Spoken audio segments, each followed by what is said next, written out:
Is Anthony Joshua's legacy at risk? Anthony Joshua versus Jake Paul. It's a very interesting matchup. On the Anthony Joshua side, there is an expectation of an early finish. But on the Jake Paul side, there is so much to gain with regards to credibility. Now, many predict an Anthony Joshua knockout. So whether it's Amir Khan, whether it's Carl Froch, or whether it's Tony Bellew, they feel that it's going to end early. But a small few give Jake Paul a surprise knockout chance. Now, in life, we can often win big or lose big. So with that being said, is Anthony Joshua taking a risk, or is this simply another day at the office with an extra large payment? Maybe, just maybe, the biggest winner will be Netflix, and that will of course depend on the numbers. But boxing is entertainment, and this is entertainment.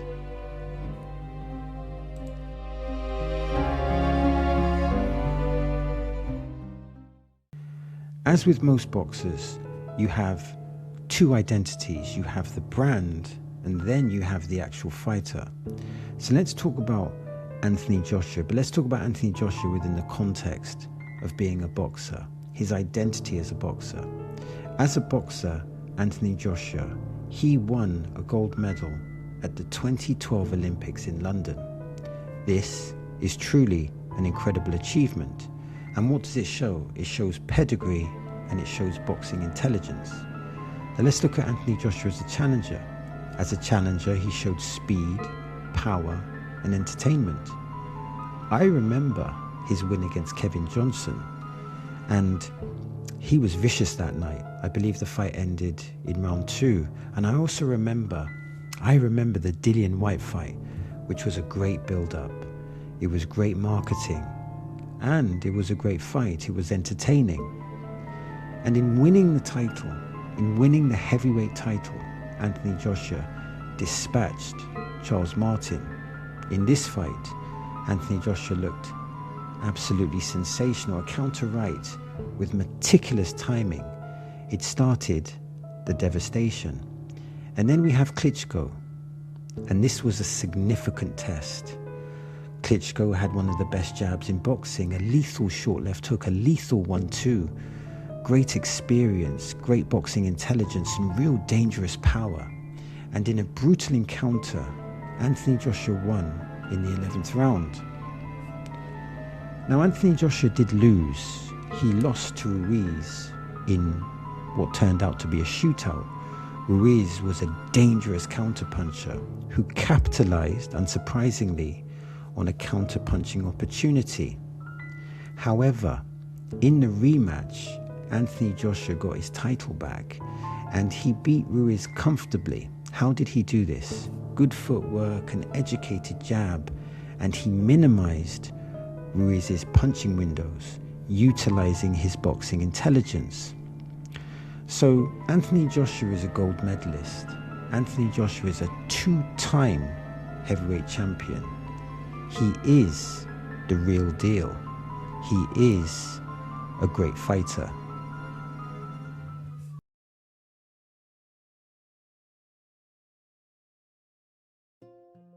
Now, Jake Paul's career is clearly different. Now, of course, he does not have the amateur pedigree, and he does not have the champion experience compared to Anthony Joshua. That is objectively evident.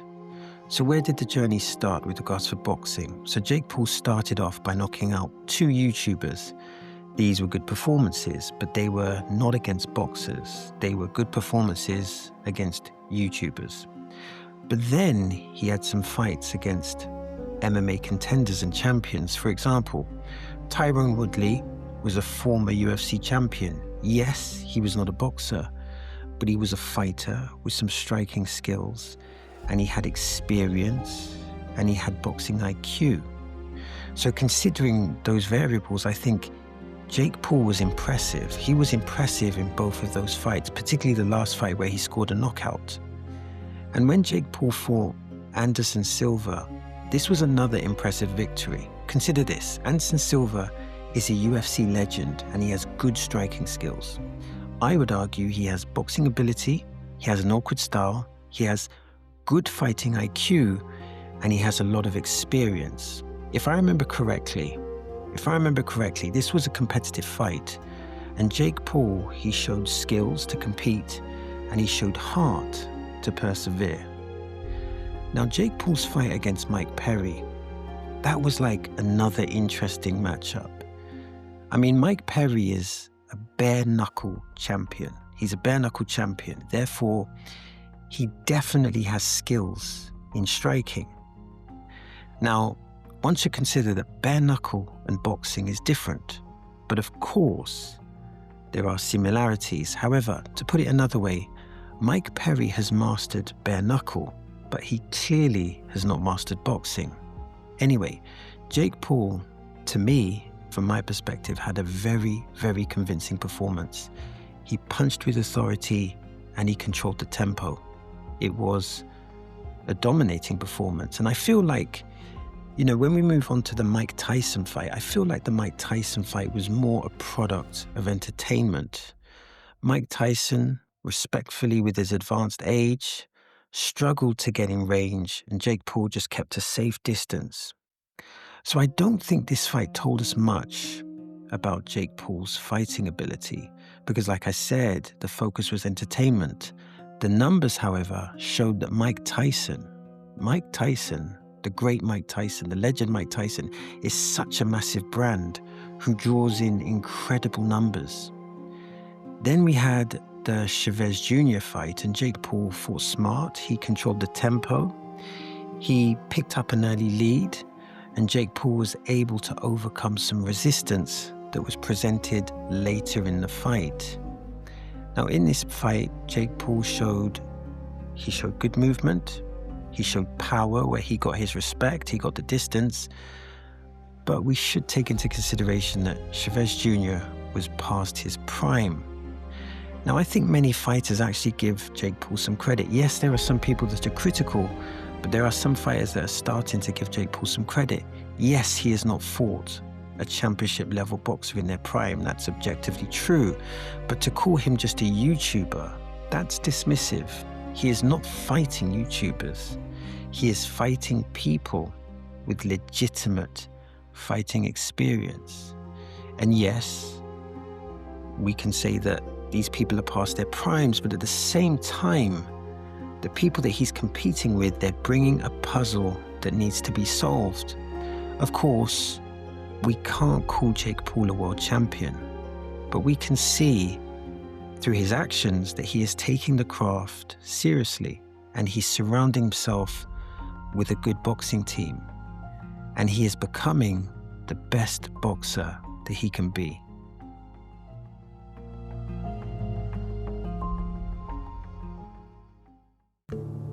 So I just saw the face-off. So you had Jake Paul, you had Anthony Joshua, and then you had Cameron in the middle. People of my age will know Cameron as an established rapper. He was, a really good rapper, actually. The younger generation, however, may refer to him as a podcaster or a YouTuber, or they may have some other titles. They might not necessarily be familiar with his rap background or his hip-hop background. Anyway, I digress. At the beginning of the face-off, Jake Paul creates the narrative that Anthony Joshua opponents, they've been slow, they've been flat-footed, they've just stood there. And he makes a reference, and that reference is Ngannou. Unfortunately, this is a really bad reference, because if you watch that fight, in those 2 rounds, Ngannou moved around the ring a lot in that fight. And primarily, his mistake was turning southpaw and misjudging the distance. And by misjudging the distance, that gave Anthony Joshua the opportunity to land the backhand, which is the right hand. Anthony Joshua lets us know at the gate that he's not a YouTuber. Now, in the hip-hop culture, that is called a subliminal.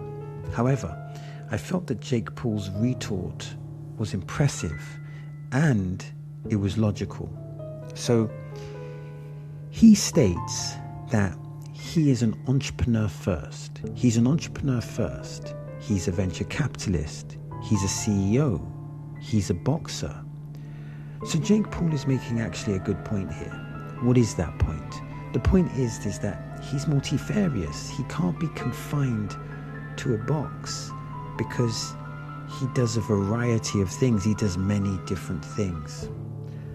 And Anthony Joshua, he's honest, not disrespectful, but honest, that part of the fight is primarily about making money. And to him, it's about making money and the legacy. So there's both elements there, making money and legacy. And I like the honesty of Anthony Joshua here. He states that Jake Paul is not on his level, and he adds respectfully. Now, let's think about this. Considering that Anthony Joshua is a gold medalist, so he won the gold medal at the Olympics. He's a 2-time heavyweight champion. He's fought great fighters like Klitschko. He's fought great fighters like Usyk twice. Considering the context, I think that is actually a fair assessment. Now, Jake Paul indicates that, this is his show, which I guess is objectively true. It's his play, and he has everyone where he wants them. Now, the outcome and the aftermath of this fight will indicate if that statement is actually true. Now, I think here's an important point. Jake Paul, when he identifies who he is, he sees himself as an entrepreneur first. That was his words. So if we accept the part of being an entrepreneur is about making money, if we accept that premise, and that's a very logical premise, then Jake Paul would have succeeded in this entrepreneurial endeavor, because this fight will likely generate millions, and they both will be paid generously. So as an entrepreneur, this is looking to be a massive success. So what are my final thoughts? First of all, I thought Cameron asked some really good questions. So I thought he played his role really well. I thought Jake Paul, he seemed relatively confident. It wasn't a confrontational setting. I remember he said something like it is written, so that there was some religious connotations there. But both boxers, generally speaking, were respectful. They were jovial and they were polite. And of course, both had some digs here and there, created some narrative biases. Interestingly, they have not tried to create a fake beef, and I think that's good. And Anthony Joshua, to his fairness, at the end, he actually recognized the impact that Jake Paul has had on female boxing. And of course, Jake Paul has opened doors for female boxing, and that, of course, should be respected.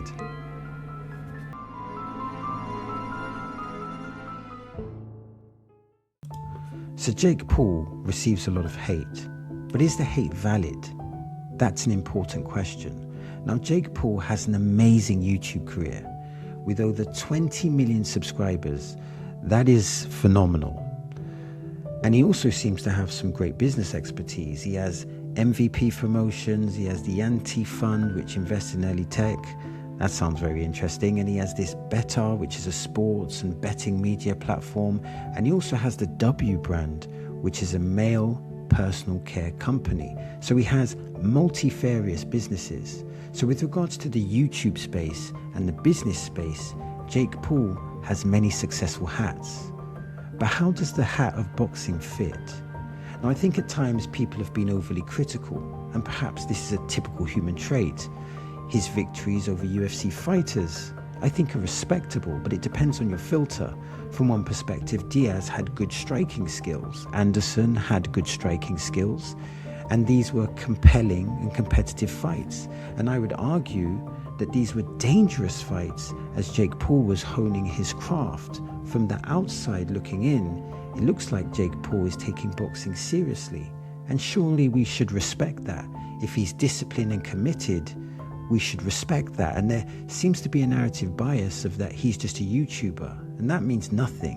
For example, Mike Tyson is a YouTuber, but he was also the baddest man on the planet. He was also a great heavyweight champion. The point is, your YouTube status has nothing to do with your fighting ability. For example, if Socrates were alive today and he had a YouTube channel, would that make him any less of a philosopher? I think objectively, Jake Paul has made somewhat of a successful transition to boxing. How successful that transition is depends on your perspective, but he has good boxing people around him and he's clearly learning his craft. Now, I don't personally like the gimmicks, but I understand it. The gimmicks are to sell the fight, it's to promote the brand, and in a capitalist structure, fights need to recoup their large investments. This is entertainment, and the byproduct of entertainment is business. I just want to make a clarifying point before we move on. This is not to condone all his antics, and this is not to condone all the marketing, but I think it's unfair that if we don't try and understand why he does the gimmicks and why he doesn't engage in the marketing. We all understand business, we all understand that we need food, clothing and shelter, we all understand that money is an important currency. It's not the only currency. I am an advocate for, finding your purpose and working on things that matter, because your purpose matters, but money matters. So therefore we shouldn't be shocked when entertainers are doing extra things to earn extra money. Jake Paul has staff, Jake Paul has a team, and the machine needs to make money not only to compensate him but also to compensate his team. So maybe we should be a little bit more sympathetic to his marketing and to his business. But also, I believe that we should be critical, or that we should have the right to be critical, but I think we should also acknowledge if someone is showing discipline, if someone is showing commitment, then we can acknowledge that. We can acknowledge that, yes, if someone is validating, maybe not validating, but if someone is taking the sport seriously, then we should be able to acknowledge that, and we should be able to be complimentary and critical at the same time. We should be able to acknowledge what's good and acknowledge what's bad, because often in life it's never black and white. There are shades of grey, there is context, there are things that he does well, and there's things that can be improved, and there's things that we may disagree with. But when it's all overwhelmingly negative, it just seems to me that it's overwhelmingly intellectually lazy. So I can see some good things within Jake Paul, and I can also understand and see things that may need to be improved.